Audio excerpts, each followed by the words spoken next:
Malgré ses 3 enfants, Touraya, ingénieure en informatique, a sacrifié sa vie familiale à son travail. À 42 ans, elle aimerait quand même connaître son avenir professionnel. Bonjour Touraya. Bonjour. Vous avez 42 ans? Oui. Vous êtes née où, Touraya? Je suis née à Sfax en Tunisie. Vous êtes arrivée à quel âge en France? Je suis arrivée à l'âge de 34 ans, cela fait 8 ans. Et en fait, je suis venue pour travailler ici. L'an 2000, il y avait beaucoup de demandes d'informaticiens. Comme je suis ingénieure en informatique, j'ai trouvé du boulot facilement et j'ai voulu découvrir la vie à Paris.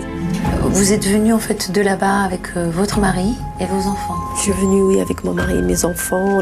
C'est une société de services informatiques qui nous a recrutés quand on était en Tunisie. Donc on est venu directement et on a commencé à travailler dessus. Vous avez perdu votre maman? Oui, malheureusement. Ça va bientôt faire 3 ans. J'imagine que ça a dû être une période difficile. Très difficile. D'ailleurs, j'arrive toujours pas à accepter qu'elle n'est plus là. Du coup, moi, l'été, avant, j'allais chez mes parents. Maintenant, je vais chez ma grande sœur. Elle fait l'effort de remplacer ma mère, sachant que mon père, il a refait sa vie, ce qui est normal. Et moi, j'ai du mal à accepter une belle-mère. Donc, je l'ai toujours pas vue. Cela fait 2 ans. Vous avez du mal à retourner dans cette maison où habitait votre maman, puis là, il y a une autre femme? Oui, le plus dur, c'est de retrouver une autre femme. C'est pas aller dans la maison, mais retrouver une autre femme à la place de ma mère, j'ai du mal. Aujourd'hui, vous m'avez dit que vous aviez donc 2 enfants? 3. 3, pardon. Alors, comment ça se passe, toute cette vie familiale? C'est la course. Franchement, on est chronométré. Le matin, on se réveille à telle heure. On doit s'habiller, être prêt à telle heure. Moi, comme je prends les transports, donc j'ai des horaires précis. Le soir, pareil, on rentre à telle heure, on mange à telle heure, on se couche à telle heure. On est trop chronométré. Si je vous demandais de vous décrire, Touraya, vos défauts, vos qualités. Mes défauts, je suis un peu nerveuse. Nerveuse dans le sens où quand je fais les choses, déjà c'est mes qualités, donc je me mets à fond, j'essaie vraiment de bien les faire. Par contre, j'ai du mal à accepter l'échec parce que je me donne tellement à fond que quand ça marche pas, ça me contrarie et ça maigrit. Et surtout, le problème que je rencontre en ce moment, c'est que comme je travaille dans le service informatique, donc je suis tout le temps chez les clients et à chaque fois je termine un projet, il faut que je change. Et avec l'âge, avec les petits soucis que j'ai eus dans ma vie privée, je me sens fatiguée et j'ai bien envie en fait d'être dans un poste en fixe. Et en fait, j'arrive à avoir des entretiens, mais ça marche pas. Et je ne sais pas. Tout le monde me dit oui, vous êtes bien, vous avez beaucoup de qualités, mais.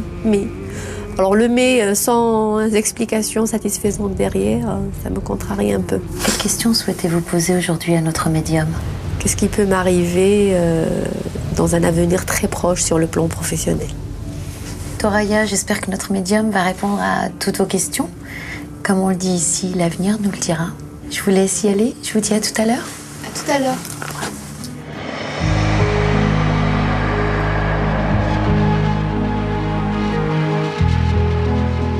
Bonjour. Bonjour. Venez, approchez-vous, installez-vous. Ça va? Ouais. Je vais vous demander de promettre qu'on ne se connaît pas, qu'on ne s'est jamais vu. On s'est jamais vu. D'accord, ce qui est juste. Et votre prénom? Touraya. Vous écrivez? T-H-O-U-R-A-Y-A. D'accord, merci.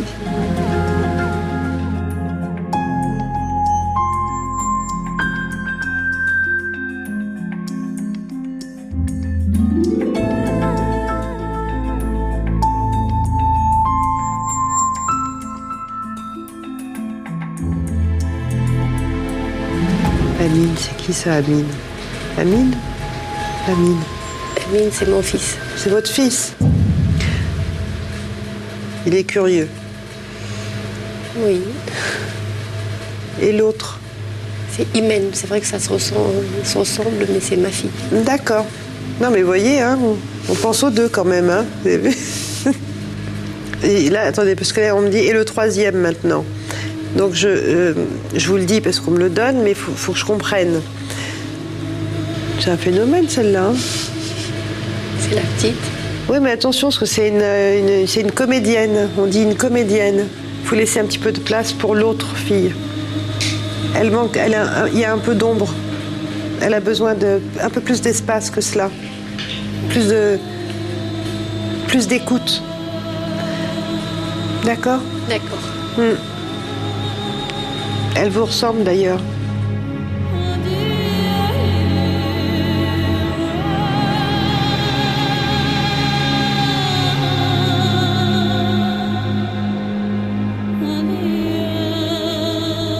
Elle vous ressemble beaucoup, mais pas que physiquement, c'est même intérieurement. Elle a vécu les choses presque pareilles, on me dit. Ça souligne la raison pour laquelle il faut un petit peu être à son écoute. Comme vous en aviez aussi besoin. Et on n'était pas là pour vous. En fait, c'est étrange parce que tout le temps que vous passez avec les enfants, c'est bien, mais c'est toujours speed. C'est toujours vite. Et en fait, ils ne profitent pas plus, hein, pas tellement. Donc, ça ne sert pas à grand-chose, là. Essayez de ralentir un petit peu. Et quand vous êtes avec chacun, posez-vous vraiment, même si c'est 15 minutes, prenez ces 15 minutes complètement pour chacun.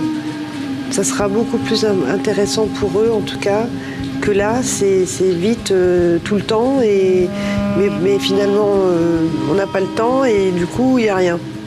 Votre date de naissance, s'il vous plaît. 1er 12 de 65. 1er 12 ? Ouais. C'est tout le temps en train de courir, c'est quoi ça? Qu'est-ce que c'est fatigant, vous m'avez fatigué. Ça court et vous prenez le bus, enfin bon, je vous vois en fait monter à un bus. Mais vite, parce qu'on est en retard. C'est la course. Franchement, on est chronométré. Le matin, on se réveille à telle heure. On doit s'habiller, être prêt à telle heure. Moi, comme je prends les transports, donc j'ai des trains, j'ai des horaires précis. Le soir, pareil, on rentre à telle heure, on mange à telle heure, on se couche à telle heure. On est trop chronométré. On dit elle se regarde pas. Vous n'avez pas le temps de vous regarder, vous n'avez pas le temps de vous voir. Pas beaucoup. Pour s'occuper de soi un peu plus, pour être un peu plus avec soi-même, pour réexister de nouveau, on se pose la question. C'est quelque chose qui vous trotte un petit peu en tête. Donc, voilà. Avoir du temps libre. Voilà. Qui est très difficile. Voilà. On me dit d'aller voir à l'intérieur. Il y a une grosse blessure affective. C'est resté très en arrière, vous avez gardé ça très à l'intérieur. Il y a du monde chez vous, hein? Dans la famille. Oui. Ça va, ça vient, ça bouge. Mais vous restez secrète. On ne parle pas beaucoup de ce qui est à l'intérieur. Parce que la blessure, en fait, si vous voulez, c'est un symbole, mais on me montre que malgré qu'il y ait du passage, des gens qui sont, en tout cas, dans les environs, cette porte, elle reste fermée quand même. On ne parle pas vraiment de tout cela. Vous voyez ce que je veux dire? Ce qu'on veut dire? Mon père, il a refait sa vie, ce qui est normal. Et moi, j'ai du mal à accepter une belle-mère. Donc, je ne l'ai toujours pas vue, cela fait 2 ans. On dit que votre départ était raté. Le départ, c'est pas voyager, hein. Le départ dans la vie, enfin, quand vous avez quitté la maison, quoi, familiale, c'était raté. Pas bien passé. Pour vous, au long terme, pas bien passé. Ça s'est pas goupillé facilement, c'était pas simple. D'accord? Hein? Non, c'était pas simple. Ça ne l'est pas toujours. On dit qu'il faut vous déshabiller de tout ça, qu'il faut jeter un petit peu tout ça à l'eau, quoi. Pour respirer, hein? La vie professionnelle est importante, hein? On me dit fatigant. Bon, d'accord. On aspire à d'autres choses. Vous avez envie de changer? Oui. Ouais. Avec l'âge, avec les petits soucis que j'ai eus dans ma vie privée, je me sens fatiguée. J'ai bien envie, en fait, d'être dans un poste en fixe. Et en fait, j'arrive à avoir des entretiens, mais ça marche pas. Là aussi, c'est lourd, hein? Trop. On a la dose. Il y avait eu une éventuelle possibilité pour bouger là en juin. Raté. Vous l'avez vu quand même, vous l'avez su. Oui. Ça c'est malin de l'avoir raté. Maintenant il faut attendre le prochain courant. Il y a d'autres possibilités fin octobre. Alors vite. Au niveau des décisions. Ça nous fait bouger quand ça? Mi-janvier, fin janvier. On va pas le rater cette fois. Hein. Et on voit démarrer de nouveau les choses pleinement, mais au printemps, quoi. À partir de mai. Il y avait eu quand même une légère déprime, hein, dites-moi. Hein. Parce que, je vous dis ça parce qu'ils me disent on récupère. Donc, on a besoin de pause pour récupérer. En revanche, il n'y a pas beaucoup de vie affective non plus. Il n'y a pas beaucoup de temps. Et c'est un petit peu dommage.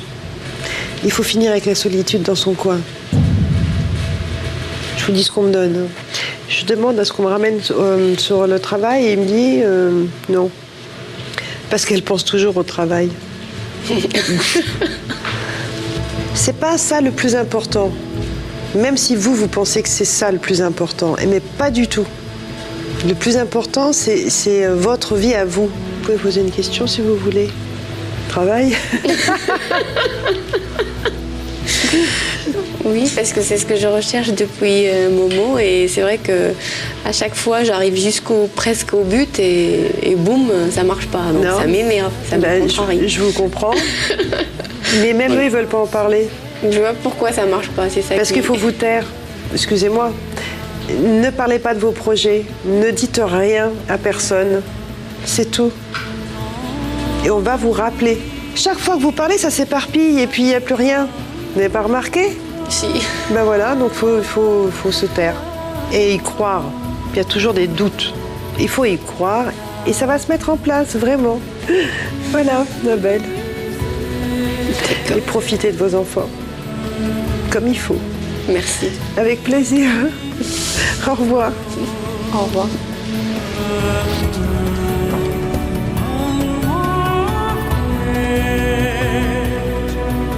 J'étais vraiment impressionnée dès la première minute parce qu'elle m'a fait sortir le prénom de mon fils alors que je n'ai donné les prénoms de mes enfants à personne. Après, elle m'a parlé des choses qui sont vraiment vraies, que je suis speed, que je ne prends pas le temps avec mes enfants, que je ne m'occupe pas de moi-même, que je parle de mes projets. Tout est vrai. Donc je ne sais pas si c'est le cas de tout le monde, c'est le hasard. Et pour l'avenir, elle m'a dit que sur le plan professionnel, la chose qui m'intéresse d'ailleurs aujourd'hui, c'est qu'il va y avoir quelque chose, mais il faut attendre longtemps, mais vers mars-mai. Donc moi j'y crois un peu et l'avenir nous le dira.